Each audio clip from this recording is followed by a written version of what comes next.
Hi everyone, নমস্কার। আমি চন্দ্রিমা। আশা করছি সবাই ভালো আছেন। আপনি জীবনে কি করতে এসেছেন? বাসন মাজা, কাপড় কাচা, ঝাড়ু পোছা করা, এইসব করতে এসেছেন। আর এটার নাম আপনারা কি দিয়ে দেন? ভালোবাসা।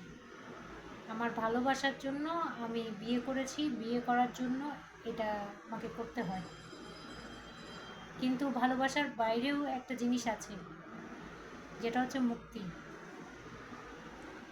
যে ভালোবাসার নামে আপনাকে এত কিছু কাজ করায়, সে কি সত্যিকারের আপনাকে ভালোবাসে?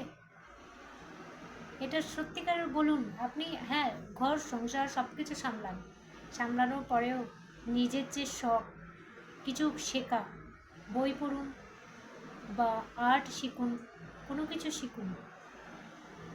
কাজ করতে হবে এমন কোনো কথা নেই, বাড়ি বসেও অনেক কিছু কাজ করা যায় যেটা আপনি করতে পারেন। মুক্তির নামই ভালোবাসা। এই মুক্তির মধ্যে যে হস্তক্ষেপ করে, সে কিন্তু কখনো ভালোবাসে না। আপনাকে যদি বলে তোকে এটাই বাড়ির কাজ, এটাই করতে হবে, বাড়ি সামলাতে হবে, আমার বাবা মাকে সামলাতে হবে, আমার বাচ্চা সামলাতে হবে, এটা কিন্তু করার জন্য কেউ আসেনি। এখন এই রাস্তাটা যদি আপনারা বেছে নেন, তাহলে সেটা আপনাদের ব্যাপার। কিন্তু যত সম্ভব চেষ্টা করবেন নিজেকে খুশি রাখার। নিজেকে খুশি রাখলে কিন্তু আপনি সব কিছুতে আগে যেতে পারবেন।